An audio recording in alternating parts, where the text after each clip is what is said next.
Nick, what's up, buddy? Show. What's up? Hey, four name girl. You got beat by Nick. How's it going, everybody? Um,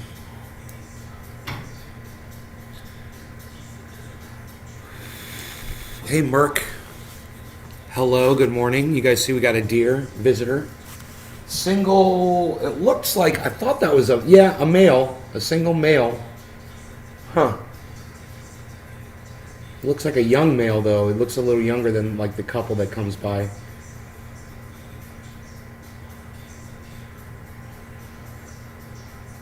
I think this is another male. Um, we've got some incredible things to talk about and go over today. Those of you that are here early, thank you for having your notifications on. Let me know if you got a notification. Yes, I hope you did. We're going to be talking about Wolf Blitzer promoting war. We're going to talk about some articles in the paper. Look at this one. State judge tosses DeSantis' map. Now, you guys might remember we watched a Tucker Carlson show episode where he claimed that Ron DeSantis wasn't racist. He claimed Donald Trump was not racist. And I said, well, that's provably false. I said, of course they're racist. And I said, I can bring you the receipts. Well, just this morning, I'm like, oh, I can bring them the receipts this morning and show you that not only was it racist, but a judge disagreed with the racism and tossed the gerrymandered map that disparages black people out. Yeah. What do you think about that, DeSantis? Does that hurt your dick? Your little white dick? You fucker?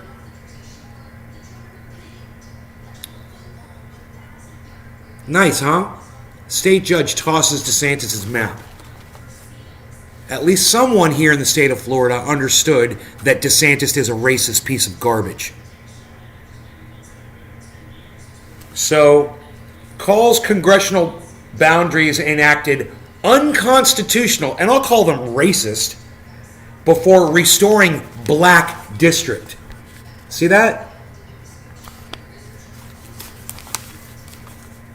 I'm not really going to read you the whole article. I'm just going to say DeSantis tried to cut the voices off of black people, and a federal judge told him to go fuck himself. He's a racist, and Tucker Carlson is a racist who defends other racists by saying that racism doesn't exist. So I was reading into this paper, right? And this was interesting, right? And I got to the next page, and then I saw this. Disney theme park revenues double, even amid Ron DeSantis trying to shut them down. Their revenue just doubled. You know, because all of the people in the United States have heard so much about Disney lately, they've all decided to take vacations and go to Disney. Thanks, Ron DeSantis, you idiot. You just made them double their money. Your hate and your controlling bullshit and your struggle, your pathetic struggle to try to get people to vote for you, other haters and people that support liars like Donald Trump, it's completely turned around to bite you in your ass. And there's a whole bunch of people here in Florida that are sick of you, and they're going to vote you out. And I'm looking forward to that. I would love to see Ron DeSantis get voted out of office.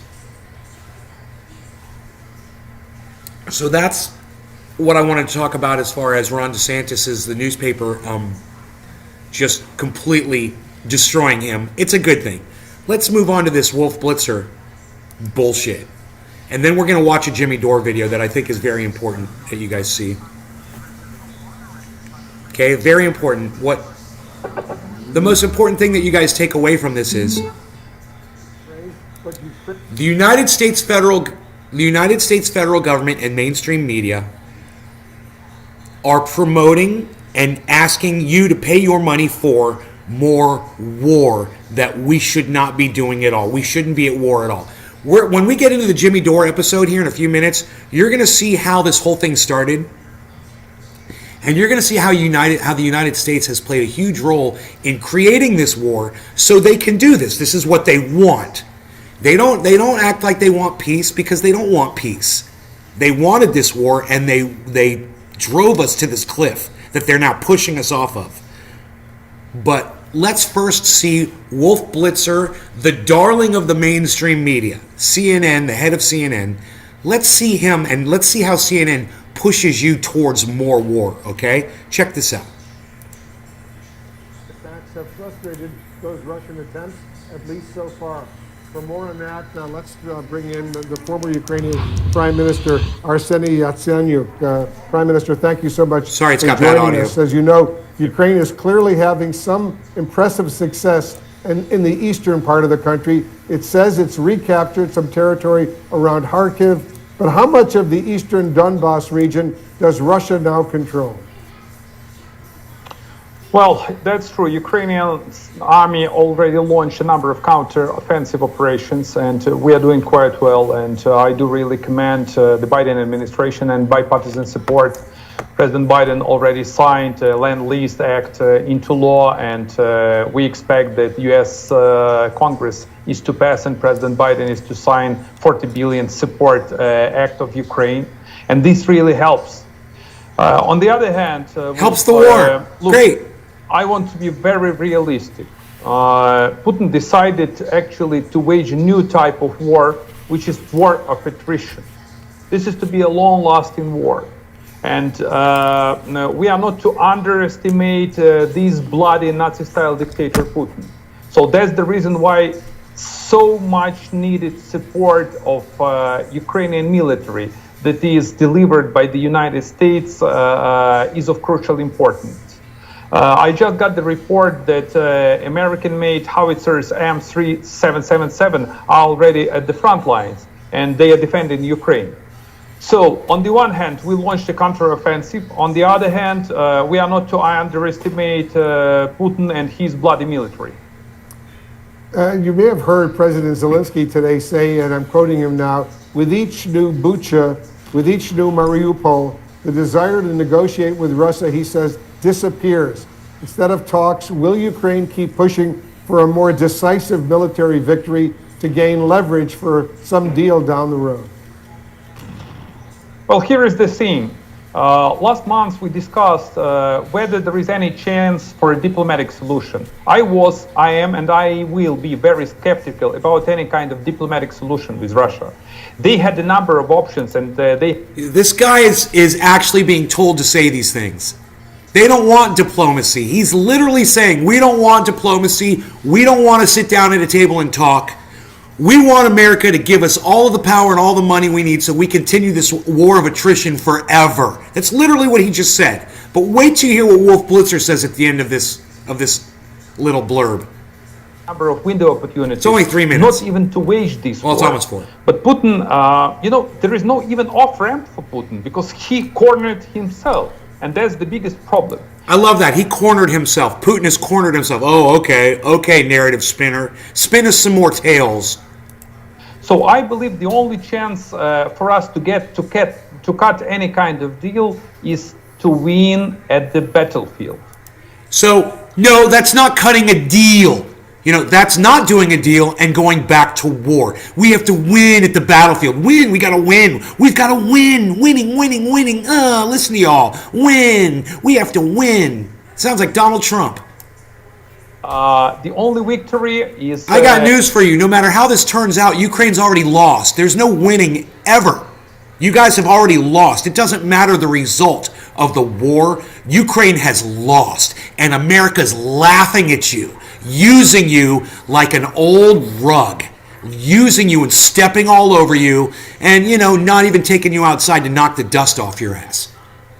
We're laughing at Ukraine. They wave the flags and they send you all this money and they pretend that they care about you. All they care about is getting at your enemy, Russia, who they look at as an enemy. That's it. They're using you.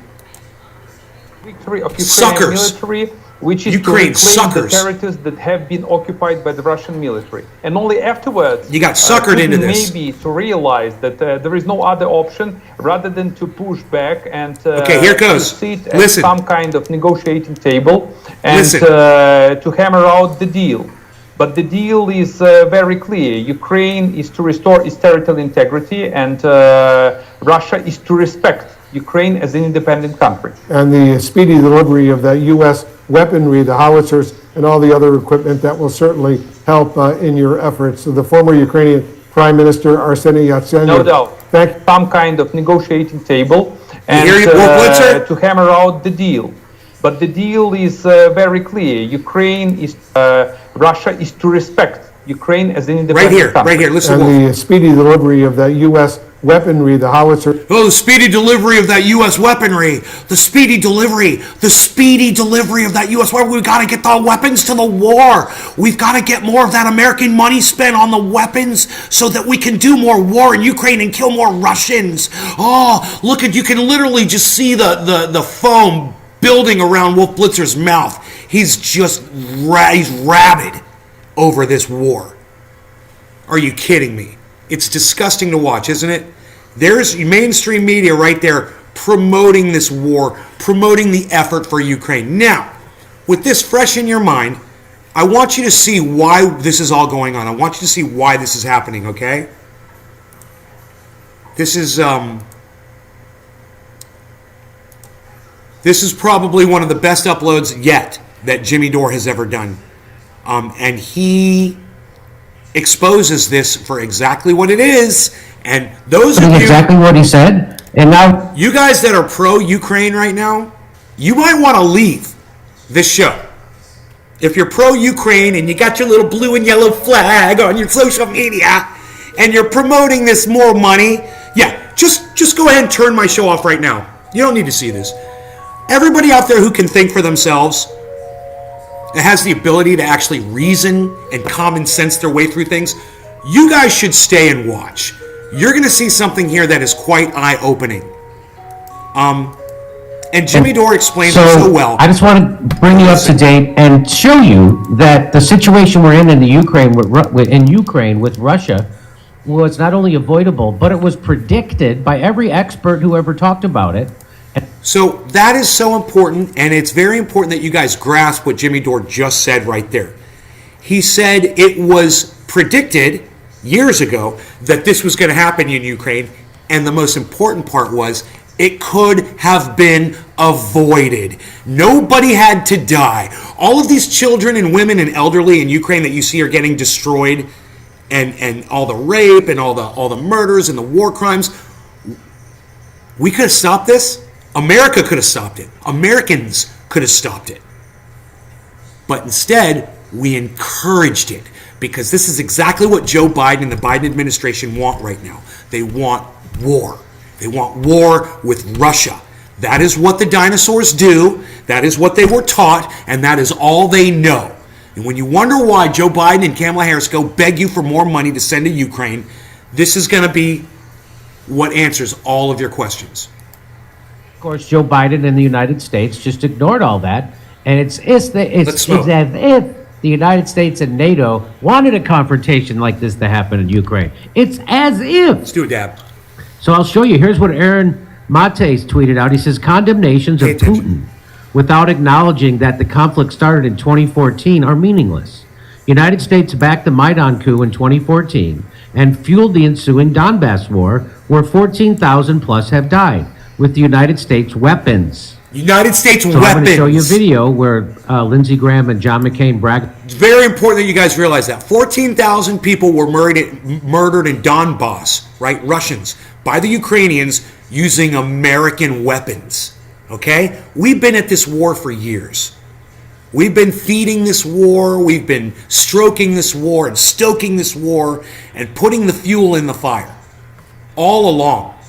And now we sit there, oh, why is Putin invading Ukraine for no reason at all? There's no reason for him to do that. He just decided to move his troops on the border and just walk in there.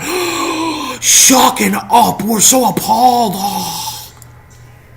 And Adam Schiff brag about arming Wait those for it. people in the Donbass to fight Russia. Wait for it. Russia's invasion is a new phase. It's illegal, but not out of the blue. And so Nice dab. this gentleman did a Twitter thread. He said, most fascinating thing about the Ukraine war is the sheer number of top strategic thinkers who warned for years that it was coming if we continued down the same path. No one listened to them, and here we are. Small compilation. So it goes from Kissinger to, here's the first guy. This I first gotta guy's put name is Mearsheimer. Now, I never heard of this guy before, but this is a speech he gave in June 2015, and he's considered like the leading guy on foreign policy and international politics and stuff. And he gave this speech, so this is like, what, 7 years ago? And 7 years ago. Listen to what he has to say, what got us to this point. But I actually think that what's going on here is that the West is leading Ukraine down the primrose path. And the end result is that Ukraine is going to get wrecked. Okay. So let's stop right there. I want to make sure you heard what he said. America, this is 7 years ago, America is leading Ukraine down the primrose path, and this will only lead to Ukraine getting wrecked. Did you hear that? Our deer is still back there, so hold on. Let me just move the camera a little bit. Yeah, let's see here. Okay, deer is still back there. Just way in the back. There we go. Right in the center of the screen. America is leading Ukraine down the primrose path, what will lead to Ukraine getting wrecked. That man said those words 7 years ago. So if you're still waving your blue and yellow Ukraine flag on social media, claiming that we need to send billions of dollars to Ukraine to further this war against Vladimir Putin, keep listening, because if you've made it this far, I'm impressed. You've already shot you down. All you little yellow and blue flag wavers, y'all just got shot the F down, right?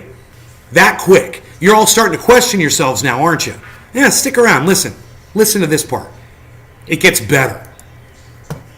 And I believe that the policy that I'm advocating, Glasses came which is off. neutralizing Ukraine and then building it up economically and getting it out of the competition between Russia on one side and NATO on the other side, is the best thing that could happen to the Ukrainians.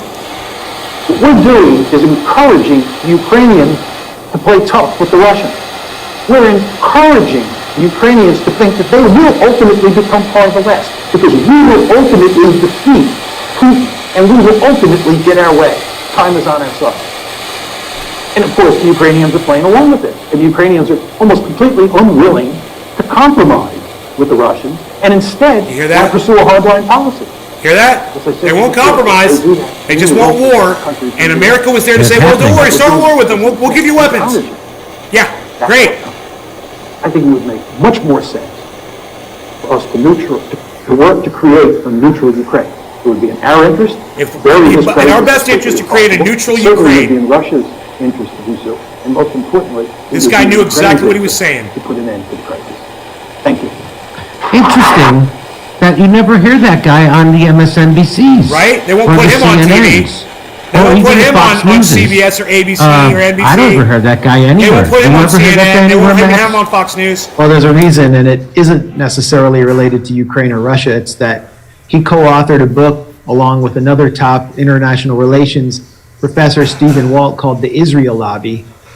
I don't know if you remember that. Oh. No, I don't remember that, but that's it. He's dead then. It was a best-selling book. It was really the first book by two of the top IR Fuck with the scholars Israel in the lobby. U.S. on the existence of an Israel lobby, and then they were painted as 4 years anti-Semites. now. Like the 4 whole years. campaign that we saw against Jeremy Corbyn was sort of rolled out against them, and they had their reputations destroyed day after day by people like Atlantic editor and former Israeli prison guard Jeffrey Goldberg. So Mearsheimer's already been kind of marginalized, and that's maybe why you don't see him on MSNBC, although he is so much more distinguished and has far more credentials than the clowns you see on there, like Michael McFaul. Well said. So there's one amazing expert who you would never think that. even watching other YouTube shows, you would never think like, wait a minute, we intentionally pursued this path that was going to lead to this confrontation, knowing that the Ukraine people were going to pay the price, and we are hanging them out to dry.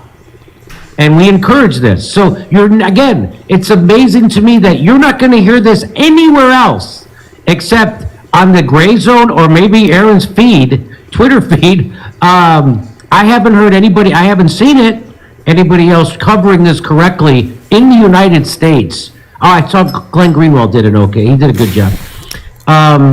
But I have some more experts I'm going to show you that say basically the same thing. And because I just want to make the case, it's overwhelming. But I'm shocked, actually. I know, I can't believe I am. Maybe it's because I'm naive and stupid and gullible. And I thought that people learned a lesson from Iraq or Syria or Libya or Afghanistan. But they haven't. Are you as stunned as I am with the poor media coverage? Not after Russiagate. This was all kind of, I got to say, this is kind of expected. I'm a little bit, well, we can talk about it. I'm a little bit shocked at how, I think, even, I would imagine even the, Russian security apparatus is a little bit shocked by how emotionally the West is reacting. And they're basing all their decisions on hysteria, including kicking Russian students out of universities, punishing Russian artists for refusing to publicly condemn Putin. There's the most famous hockey player here in Washington, Ovechkin. He's Russian. There's enormous pressure on him from the sports media to denounce Putin publicly. Texas and the Texas Restaurant Association has banned all Russian products. A friend of mine who teaches in New Jersey public school sent me bulletins where they're doing, talks for the students on how to support Ukraine in like public schools.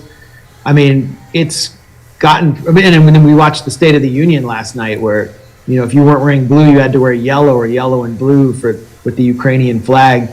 AOC had a little like pendant on for Ukraine, and there was a clip that's for in AOC. honor of Operation Paperclip, I guess, holding it to her shirt. Fuck you, but AOC. I mean, fuck you.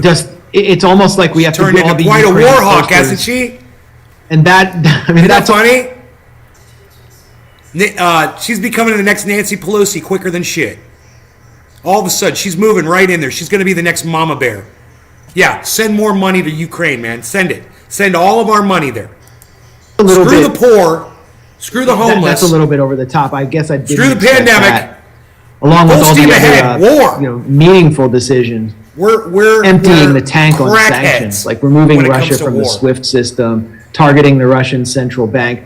All of this will come back to bite the U.S. economy. And the fact is, most Americans care more about gas prices and inflation than they do about fighting Backyard for Shadow's some giving the finger. I love oligarchic it. Nice, I see it. autocracy thousands of miles away. The big shadow. Here's Noam Chomsky. Here's what he has to say. This was predicted. I think this is from 2015, maybe. Here we are. No The more idea comments. that Listen to this. Ukraine might join a Western military alliance would be quite unacceptable to any Russian leader.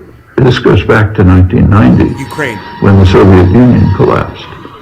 There was a question as to what would happen with NATO. Gorbachev agreed to allow Germany to be unified and to join NATO.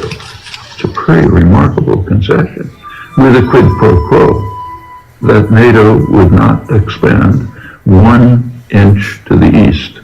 That was the phrase that was used. So Russia has been provoked. Well, what happened? NATO instantly moved to East Germany. Then Clinton came along, expanded NATO right to the borders of Russia. Oh, did you hear that?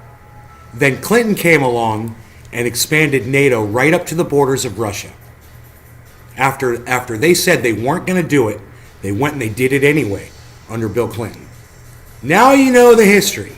Now you know, as Jimmy Dore likes to say, now you know the rest of the story. Well, there are the new Ukrainian government, the government after the overthrow of the preceding one. The parliament voted, I think 300 to 8 or something like that, to move to join NATO. Which you can understand why they would want to join NATO. You can see why Petro Poroshenko's government would probably see that it's protecting his country. No, it's not protect. Crimea was taken away after the overthrow of the government, right? And is not protecting Ukraine, is threatening Ukraine with major war. Well, that's not protection. The point is, this is a serious strategic threat to Russia, which any Russian leader would have to react to. That's well understood. Well, it's well understood by Noam and Jimmy and me. I wonder if it's well understood by you too. Yeah, Paul Harvey, and now you know the rest of the story. Thank you. Yes, Paul Harvey. My father used to listen to him on Sundays out in the garage on the radio.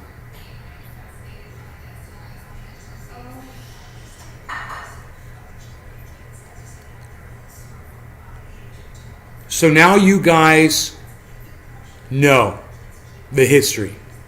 And now you know that years ago, people knew what this was going to lead to. It's not like there was some mystery. They knew exactly what they were doing. And they knew that they were going to use Ukraine as a battleground. And Americans didn't care. Because, it's not America. So that's predictable, exactly, happening exactly what he said. And now here's Stephen Cohen, who's recently passed, was leading scholar on Russia. I think we had him on our show a few times. So here he is. If we move the forces, NATO forces, including American troops, toward Russia's borders, where will we be then? I mean, it's obviously going to militarize us. I have not gotten this far into the video, so this is the first time I'm hearing this along with you. Situation, and therefore raise the danger of war. And I think it's important to emphasize, though I regret saying this, Russia will not back off. This is existential. Too much has happened. Putin, and it's not just Putin. We seem to think Putin runs the whole of the universe. He has a political class. That political class has opinions. Public support is running overwhelmingly in favor of Russian policy. Putin will compromise at these negotiations, but he will not back off if confronted militarily. He will. So these are the smarty pantsies guys in the world that know about this situation the most. So what he's saying is he won't back off if he's confronted militarily, meaning that if NATO goes and puts installations on the border of Russia, he's going to respond. That's literally what this man just said. They knew what was going to happen before And it happened. they all predicted this is going to happen if the United States keeps pursuing this policy, and of course we did. And so did the Ukraine government, which had no interest in negotiating, and I wonder why. Because the West didn't want them to, because they wanted to force this. Here's another expert. Most recently, right before the war broke out, this is famous economist Jeffrey Sachs. We've shown Jeffrey Sachs on this show many times, and he told the truth about Syria on MSNBC, and the whole network almost melted down. So Jeffrey Sachs is writing a column in the FT, what is that? Financial Times. Financial Times, warning that NATO enlargement is utterly misguided and risky. True friends of Ukraine and global peace should be calling for the United States and NATO compromise with Russia. So there's... Do you guys remember when Ted Cruz was arguing to have the Nord Stream 2 pipeline shut down? I've got him. I've got it right here. Here, I'm done with it.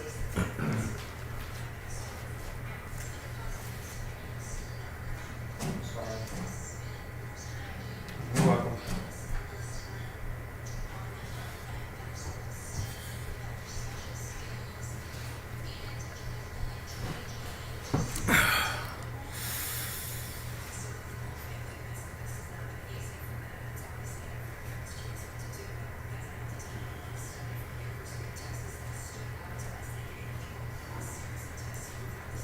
I made a clip. He retweeted it. First clip ever made. You made a clip, bro? I'm glad. Thank you for making a clip, man. Are we deer free? That was a very good deer show this morning, wasn't it? Deer show.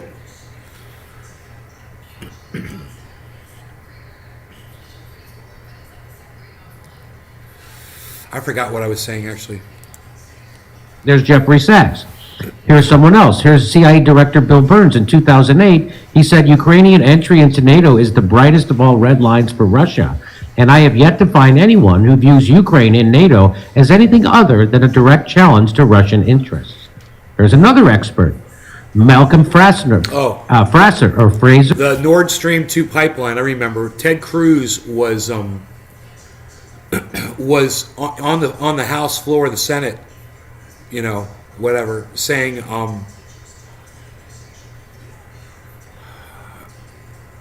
America and Joe Biden need to shut down the Nord Stream 2 pipeline that goes between Russia and Germany. It's a gas pipeline, natural gas. And he was saying why. And my response to that was, well, it's nice to see a politician using their political capital, using what they can do to get a message out. However, I disagree with this message. I think that, you know, this was before Ukraine. I remember having this conversation with you guys. I don't know if any of you guys can remember this, but I said on this show, I said, Russia and Germany have a right to do business. If Russia wants to sell natural gas to Germany or vice versa, why is America interfering in that?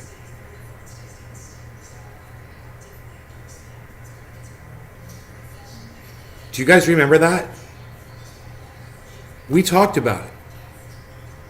And I defended Russia on that. And I said, that's fucked up. And you want to know what else I said? That's an act of war.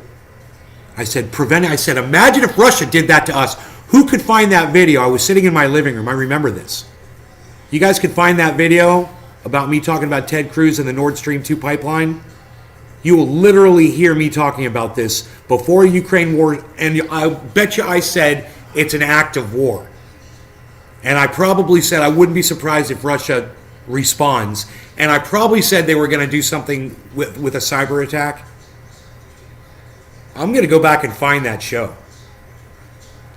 If any of you guys could find it, that would be great.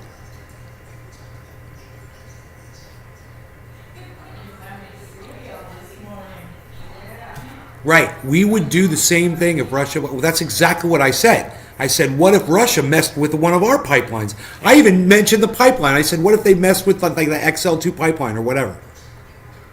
What if Russia did that to us, prevented us from building a pipeline between us and, I said, Brazil. I remember. Do you guys remember this? Let's find that show. Let's find that show. And then we could make some clips about that. You know?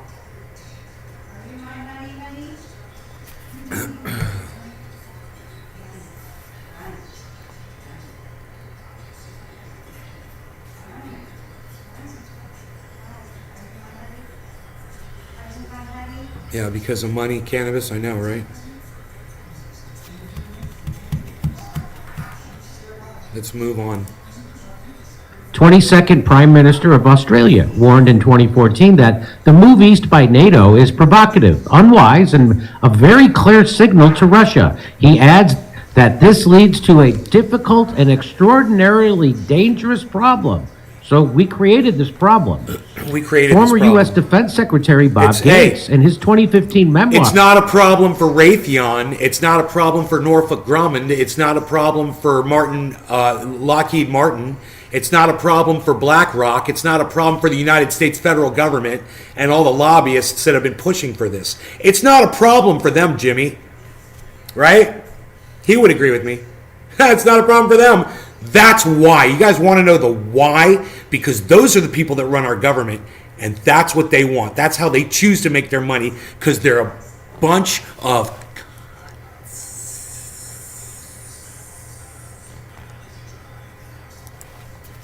Said moving so quickly to expand NATO was a mistake. Trying to bring Georgia and Ukraine into NATO was truly overreaching and an especially monumental provocation. So we've been provoking this, and every expert who's looked at it or commented on it has said so. Except you never see any of this in the news right now, and so people are running around like morons, pledging their unity with the people of Ukraine, and they don't realize they're propping up a Nazi organization. Exactly. And every single one of these people that you see cheering on the war in Ukraine because they think it's something against Russia is completely ignoring the fact that America helped feed this and helped start it. And the smartest people on the planet were warning the moronic leadership who was like, we cannot hear you because we do business with Norfolk Grumman and Lockheed Martin and Raytheon, and we're doing business with BlackRock, and we're doing lots of business, we're making lots of money, we're selling bombs, we're selling missiles, we're selling tanks, we're selling guns, blah, blah, blah, blah, blah, blah, blah. We're selling expertise, we're going over there and teaching and learning, blah, blah, blah, blah, blah. We're selling software, and Elon Musk is over there and bringing his satellite systems and blah, blah, blah, blah. We cannot hear you. We cannot hear a word you say. Right? That just imprisoned all the opposition newspapers and their opposition political leader. Did you know that they did that? Yeah. Because douchebags choose to go into professions where they thrive off of people's misery.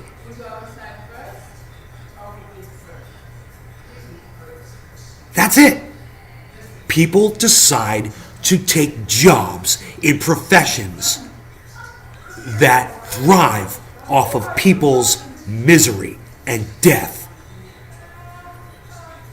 You choose that job. You know, that job didn't grab you by the fucking ballsack. You know, you went and you applied for that bullshit. You know, you could have been a doctor. You could have been somebody that does something nice, paints beautiful pictures. You could have done all kinds of nice things, and you chose to go repossess people's cars. You chose to go be a cop and give people fucking speeding tickets because you're a fucking cunt. And all the people that choose to work for Raytheon and Martin and Lockheed Martin and Blackwater and all of you fucking cunts that decided to go into the military and work for the United States government, it's your fault. You guys suck my dick. All of you sucking my dick. Right now. Now, we've got this nice sunbeam here. I think we could blow some smoke rings. A little bit of smoke ring action here. Possibly. Listen to some Jimmy Dore. And get some smoke ring action here. So here's another one. Paul Keating, a former Australian Prime Minister in 1997, said expanding NATO is an error, which may rank in the end with the strategic miscalculations which prevented Germany from taking its full place in the international system in the early 20th century. AI. Here's Sir Roderick Lynn, former British ambassador to Russia. He warned a year ago that pushing Ukraine into NATO is stupid on every level. He adds, if you want to build robot dogs that kill people. I'm gonna build tanks. I'm gonna sell guns. I'm gonna go be in war. I'm gonna be a soldier. I'm gonna be a police officer. You guys are the dregs of society. Britain will get dragged into this war. Whatever. You guys do what you want. You guys make some money. Whatever. You guys can make some money too. Hey man, there's enough money to go around for everybody in this war, bro. Bring it. Make some money.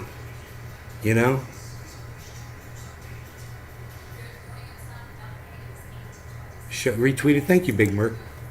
The war with Russia. That's the best way of doing it. So here's another one. This is from Pat Buchanan. In his 1999 book, A Republic, Not an Empire, he said, by moving NATO onto Russia's front porch, we have scheduled a 21st century confrontation. And here it is. So I'll stop there for a moment and bring Max back in.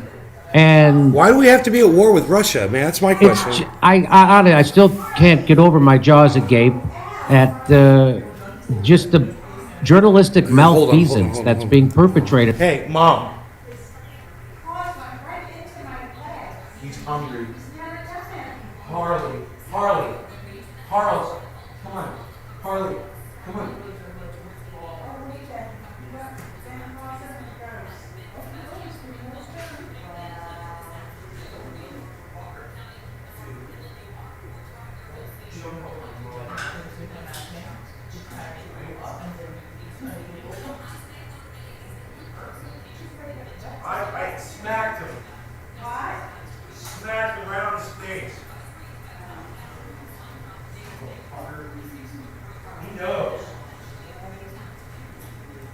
look, I smacked him right on his nose, and I smacked him on his nose, and he acted like he was going to run away from me, and he just looked at me. Because I was feeding him.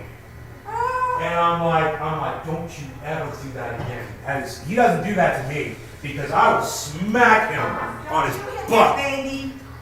Well, he did it to me once before. He jumped up on my lap with his claws, and I smacked that cat on his ass right as he was trying to get away from me, and I got him good, man. He was gone. I didn't see him for 24 hours after that. I was like, you ever jump on me with fucking claws, ever. You know? That's how I feel about that. To get into growing plants and teaching children building a future for people to live without the stress of life we live today. So, yeah, I think we're making good points here. Let's keep going and just see where this goes, because this goes. And I want to blow some smoke rings here. We've got sunlight. I got you. Lighting guys coming today.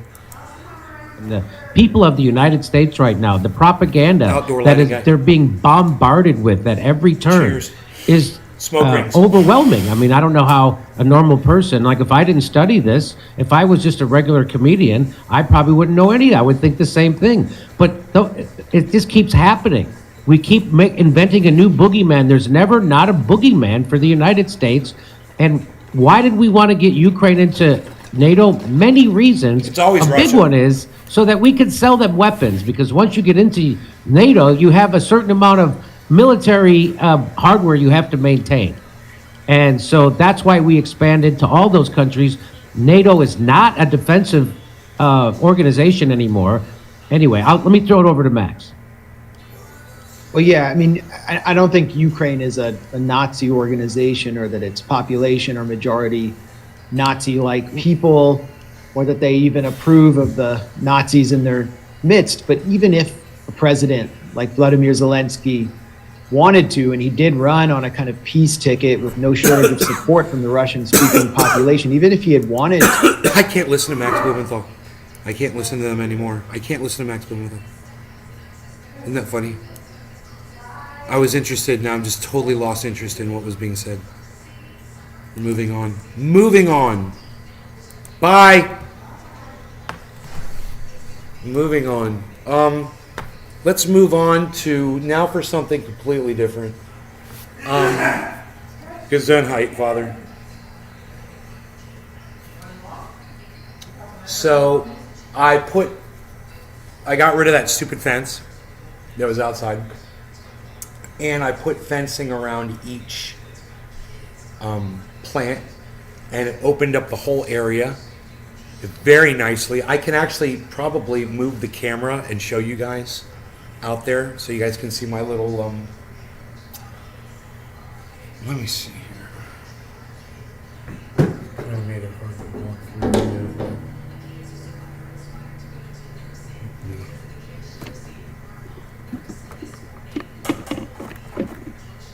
That might work. Well, not really. You can't really see all of it from there.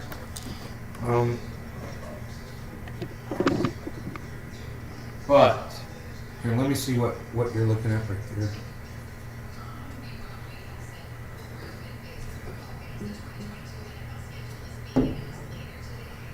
Let me see. Let me see. Okay, so yeah, man.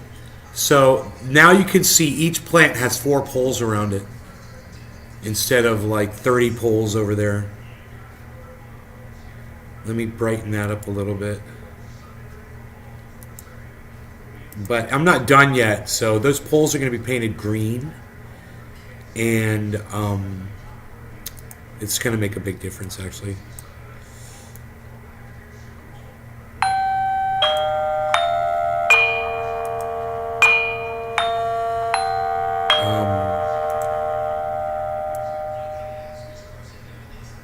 Yeah, those poles are going to be painted green, and they're going to be hammered down. I bought a a 4-pound hammer. So I'm going to hammer those poles down so they're all the exact same height. They're all going to be nice and level when I'm done. They're all going to be nice and straight. And it's going to look really pretty. You'll see.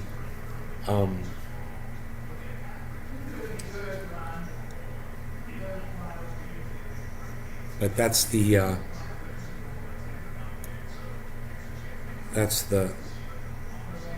yeah, I just have to finish, that hammer will come today, or I think it's coming today.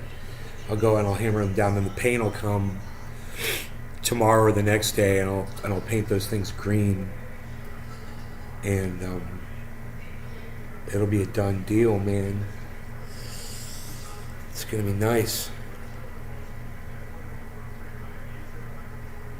I've got this one little piece of fence right there that I haven't cut off yet. It doesn't need to be cut. It can just be latched on. You can see it's kind of hanging over. I can fix that real easily. There's extra fence on there that I don't need.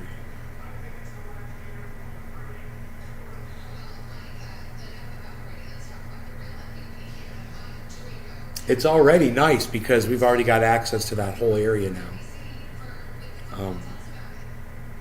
You can walk all through there. There's more. The backyard is bigger, considerably bigger. That was a large portion of the backyard that was just cut off with the stupid fence. It was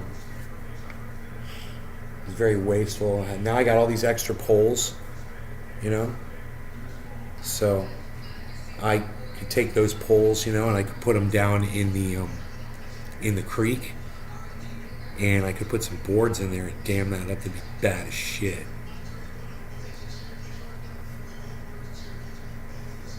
Especially with that 4-pound hammer,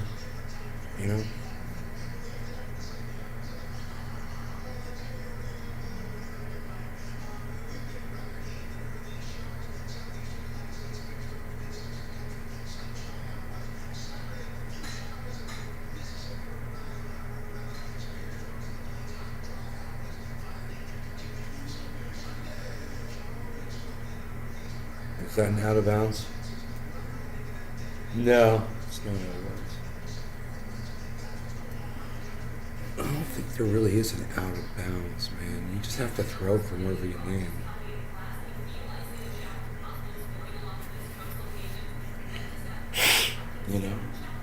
Dude, Rogan yesterday, he was on the leash, and I had the leash around one of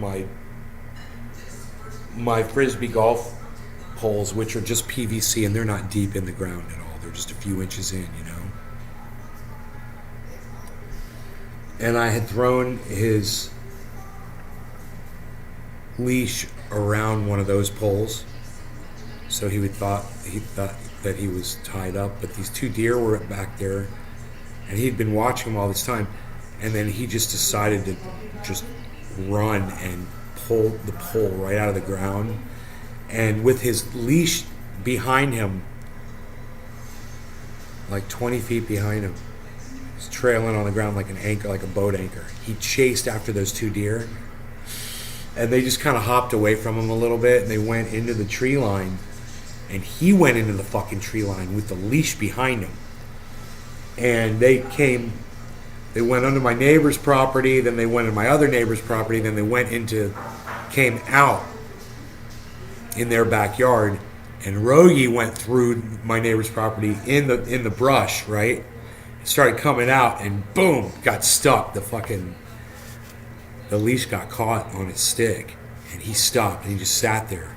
And I was watching him, and I was barefoot. I was like, oh man, I don't want to run in the house and grab my flip-flops, right? But he was stuck there, so I went into my neighbor's backyard, and I was like, Rogie, come here, because I figured he could have just pulled it out if he just tried, And he just sat there and stared at me like I was an idiot. And I was like, okay. So I'm just going to walk back here and unleash him, and then I'll pull the whatever. So I walk back there, and it's kind of precarious. I'm stepping on these sticks, so I'm not stepping on the ground because it was all brush, and I couldn't really see the ground, right? I get to him, which is like I'm 20, 25 feet in to this brush. It's really bad. It's really thick. And there's vines all over the ground and shit. And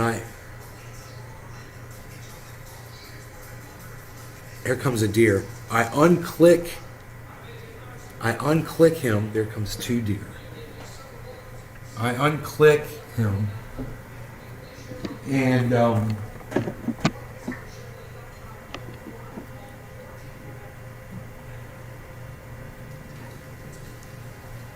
he goes out in the yard, you know, and I pull the leash, and boom! Luckily, because it was 20 feet, and I unhooked it, and I pulled it in. Right, I got the whole leash, and I put that back in, and I turn around to walk out from where I was, and I start walking on the on the ground. And the ground, I didn't realize this, but the ground was totally covered with those, I don't know if you guys know what those seeds are like. They look like giant sand spurs. They're balls. They're smaller than a ping pong ball. They're like the size of a,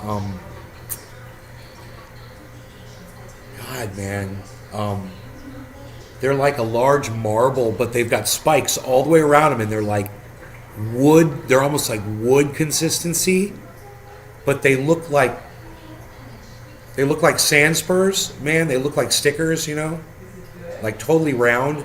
Have you guys seen those seeds? Are those called sweet gum? Is that called sweet gum?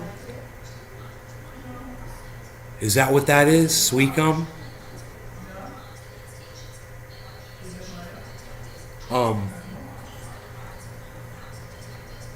The deer are trying to get to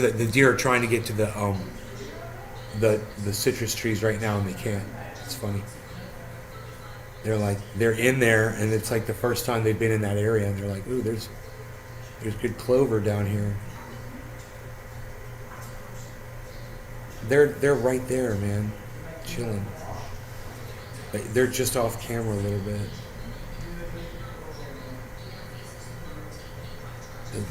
It almost looks like 2 males.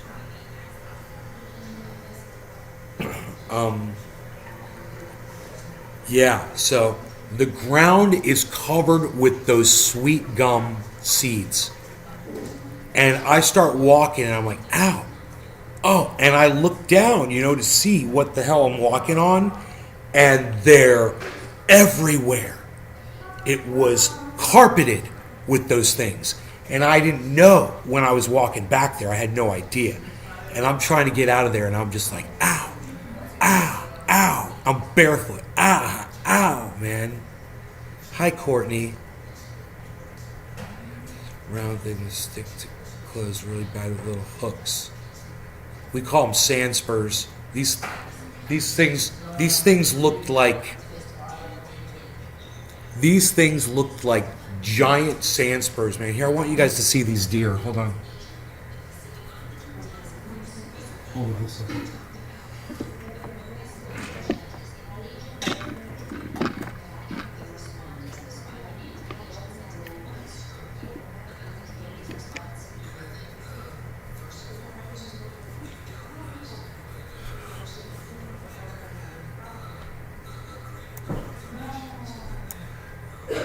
Nobody asked you to do that. Psst, unreal.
right, you guys, I gotta take my doggy outside, so I'm gonna put him on the leash and you're gonna see us out there. Let me just turn the brightness down on that a little bit. Give me a second here.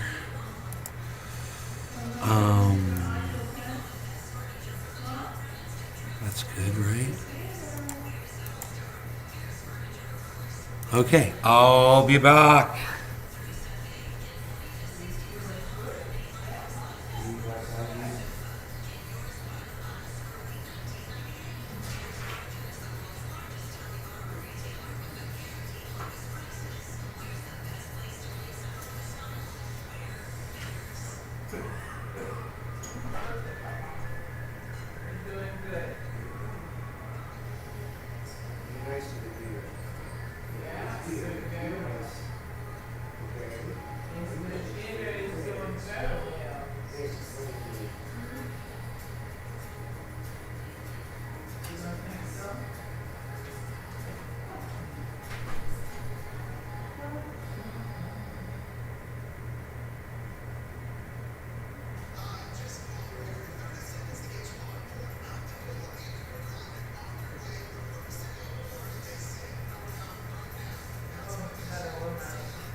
Oh, those deer, crazy, huh? What's going on with this? It's okay. Here we go.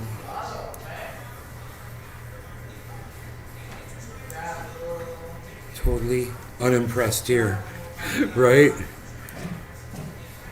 They are totally unimpressed. They are.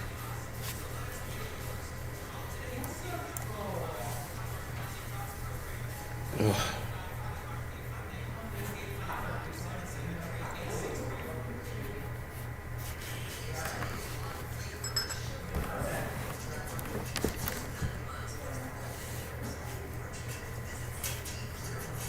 Carrying up to grow some trees. No.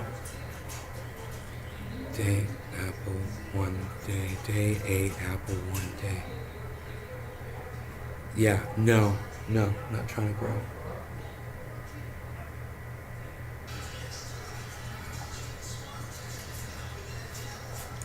Don't feed, hashtag keep it mild.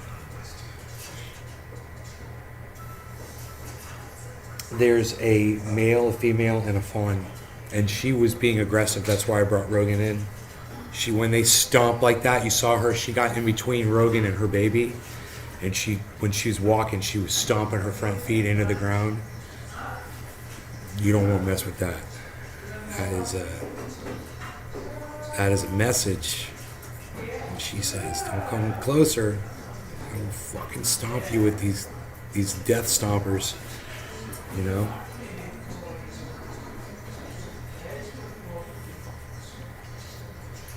It was really, really cool to see that, actually. Not the first time I've seen that. All three of them are right there, man. They're coming back into the yard. Closer, I should say, coming in.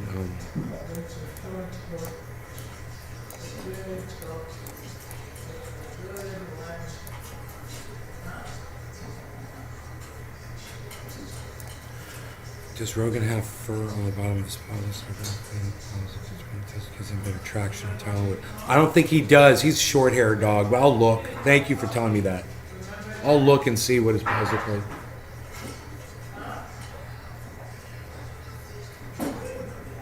Got him these mittens, you know, that he wears on his feet. He doesn't mind wearing them, but it is a pain in the ass to put them on.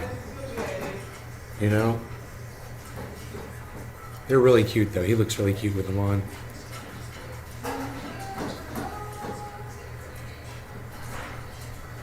Now there's three, right? Yeah, all three of them are standing together. It's a family. It's a family of three.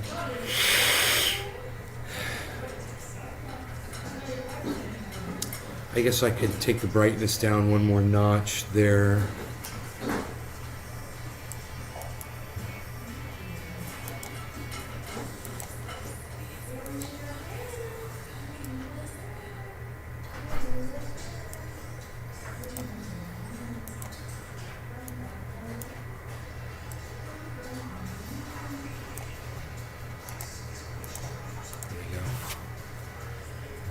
I can move the camera here like this.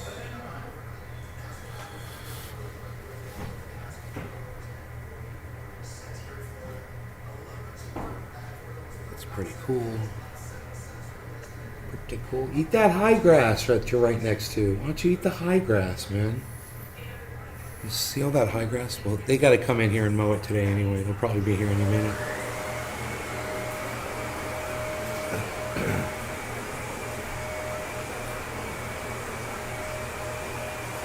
God, I got an estimate on sod, and the guy's like $3,700 or something.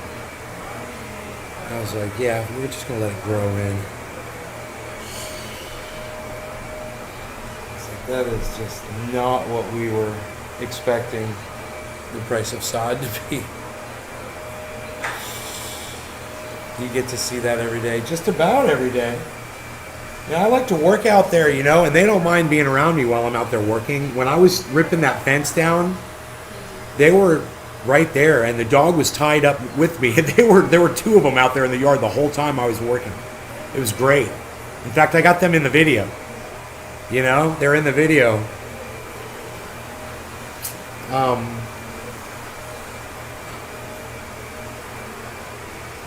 So I got some new wire cutters. I can go out there and cut the fence real easily to go make that one section really nice. It's going to look a lot nicer to not have that fence doubled up there. And then set the poles down nice and straight, you know. It'll be nice. It's cleaning crew Thursday, and one of the cleaning crew girls is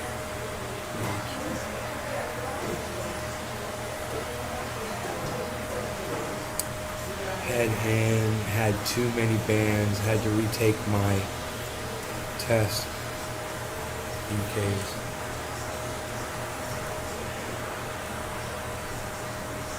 Huh.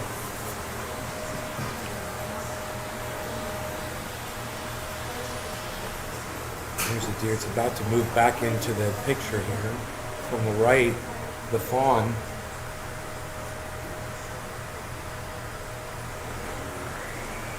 There it is.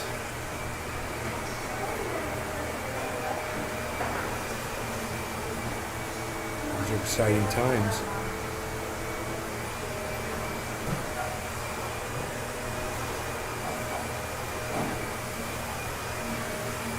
like listening to all the vacuuming and cleaning going on. You know, I clean a lot in this house. I have to clean up after my pets. You know? A lot of hair and toys laying around, food crumbs from the cookies, and vacuuming. He gets the comforter dirty, so I vacuum that off. Shampoo stains out of the carpet. All kinds of stuff. And it's just nice to have other people in here doing it.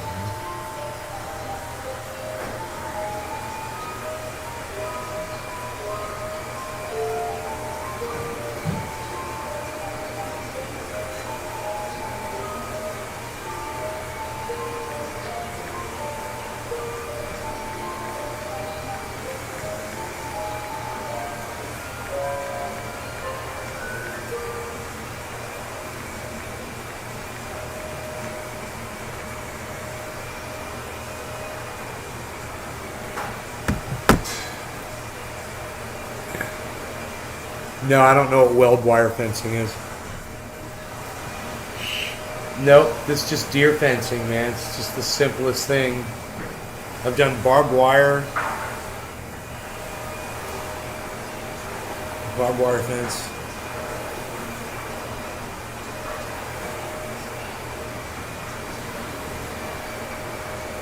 Razor wire. That was fun. Razor wire is really fun to work with.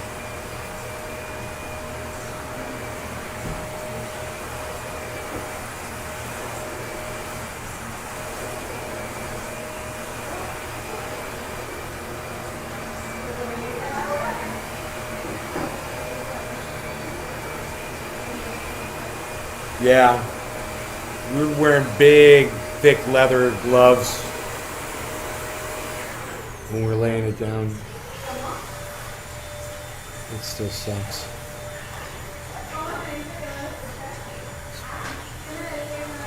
Brutal.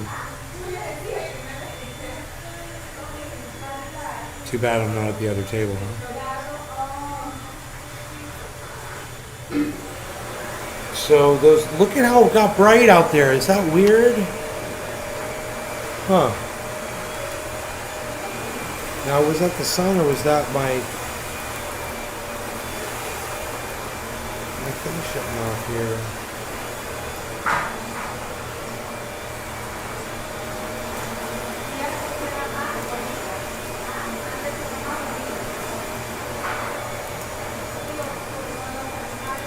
My thing shutting off. Those deer are all around that area where right around the plant where my fencing is up. And they're now able to get into that area, right? Enjoy more of the yard where they couldn't get before and not get anywhere near that plant.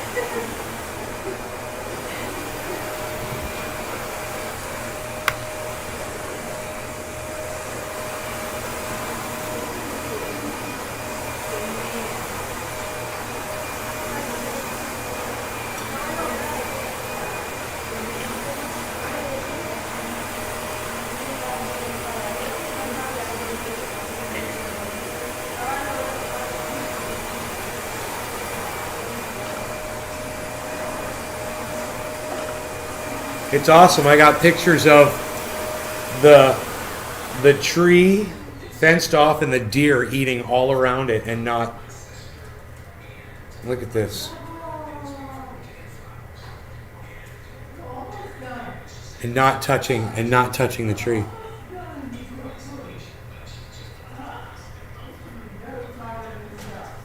Look at that, man. Look at that. Isn't that great? So much better than what it was. Dude, it's such a... I can't wait to hammer those things into the ground. The poles into the ground when the hammer comes.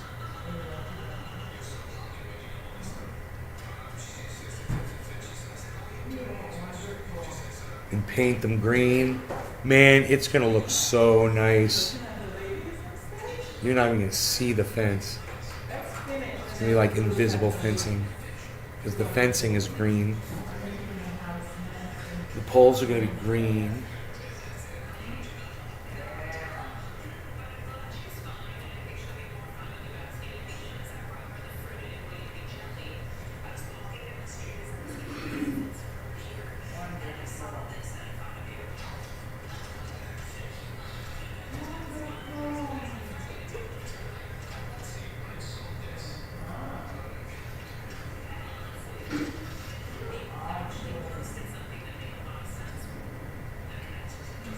Yeah, they're fruit trees. They're lemon, and lime trees, I believe. Lemon trees.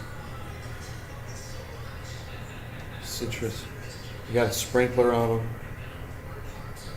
which they did not have before. Now they've got watering. I've got to go out there and cut that little piece of fence off. But man, that's going to make it. That just doing that is going to make it look a lot nicer, because it's funny how that is kind of like an eyesore. Just that extra fencing on it kind of stands out. And putting these stakes in straight is going to make a difference.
Yeah, I made a huge difference around here, that's for sure. Got rid of that stupid freaking light that was in the yard. Oh my god, man. It looks so much nicer without that thing. Got all the hedges trimmed, man. The grass is growing in. Now, like I said, the lawn maintenance guys are coming today to cut the yard. So that's going to look awesome.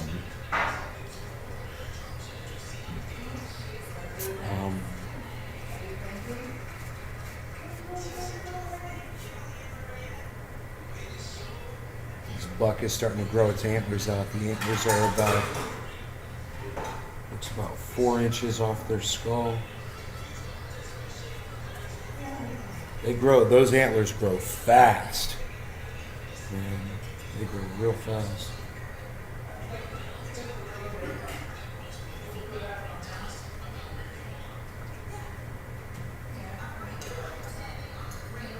These deer are right here in the side yard now. I can get you a close-up shot of them, actually.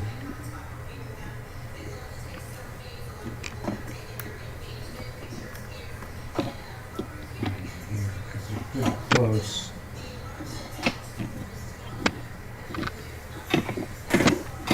Just a nice window right here. Let's see. What is that? Oh, is that the ground? I don't even know what that is.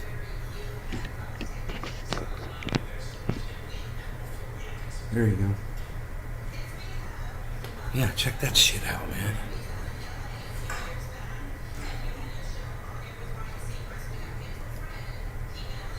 And there they go.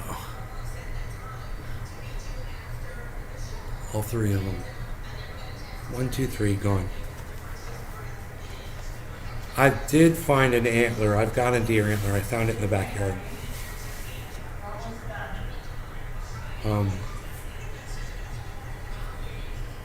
Yeah, I know it looks dark on there right now.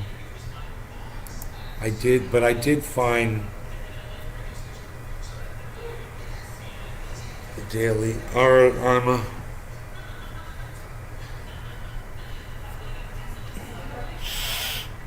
Okay, so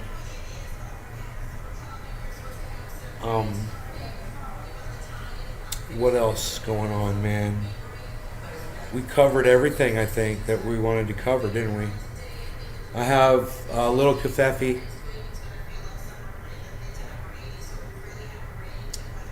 Got a little kafefe left. You guys got anything left you want to talk about?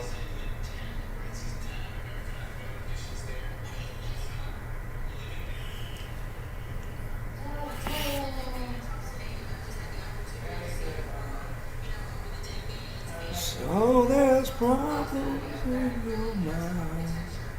That's fucked up. I'm not blind.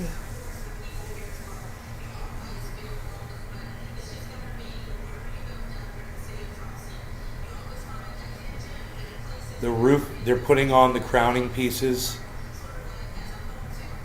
and it's looking really nice, man. The roof on this house. I walked out there this morning and I was like, wow, man. Once they put those pieces on, it really looks nice. Found deer. Yeah, I found a deer antler. Yeah, it's in the box over here behind me, I believe. Deer antler. Because, there's deer all over the place. And plus, I'm right on the edge of the woods, There's trees all through there. I could walk through there and probably find them.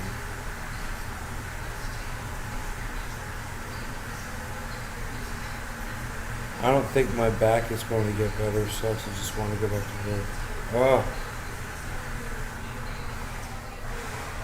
That sucks, man.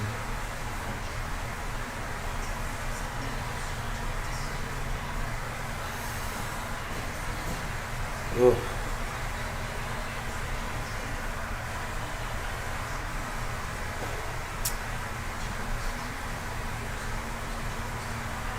Dude, that Jimmy Dore thing, we were only halfway through it. It just keeps going. I just can't handle listening to Max Blumenthal talk about bullshit sometimes. I hate that guy, man.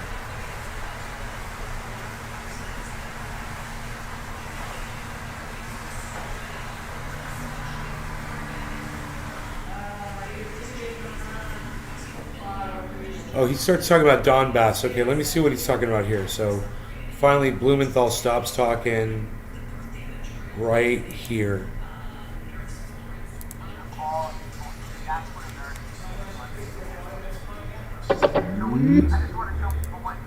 The United States can find Ukraine on a map. So here it is. And so this is the part. So after the 2014 Maidan coup, these people didn't want to go along with the coup to just overthrow their democratically elected government. So they were fighting to not go along with it. And so the government of Ukraine and their Azov battalion, which is a neo-Nazi battalion, has been shelling and killing 14,000 of these people in the last 8 years. But there was an agreement for them to stop in 2014 called the Minsk Agreement. And there was supposed to be a ceasefire. They're supposed to withdraw their military from that area. And they were supposed to hold elections and let those people who lived in this area have more autonomy. They didn't do any of that. They just keep killing them. And so that's why the spokesperson for Russia government said the other day that his actions are to end a war. He's not starting a war. That's what the Russian, and that makes a lot of sense. Now again, I want to go back and say, when I said that people are being duped into solidarity with the Ukraine people, which is a good thing. Nobody wants to see people be a victim of a war. But unwittingly, people are propping up a government that's unbelievably corrupt and in bed with neo-Nazis. So that's what I mean. I mean the people of Ukraine are neo-Nazis. I mean that their government is unbelievably corrupt and was the result of an overthrow of a democratically elected government. We helped do that, the United States. And then we kept funding their shelling and killing of these people here. We kept funding it. You want to see how I know this? Because, well, here's Adam Schiff admitting it. the United States aids Ukraine and her people so that we can fight Russia over there and we don't have to fight Russia here. Yeah, so it wasn't like Putin woke up one morning and decided to invade Ukraine. This has been we've been warned against doing this for decades, and we kept doing it. And here's Lindsey Graham and John McCain going over there in this area that I just pointed out to you, talking to those people who were killing Ukrainians. And here's what they said. I admire the fact that you will fight for your homeland. Your fight is our fight. And Klobuchar. Your fight is our fight. We saw this, so I won't play it again. I don't know why I guess he's just making a point, but which is fine.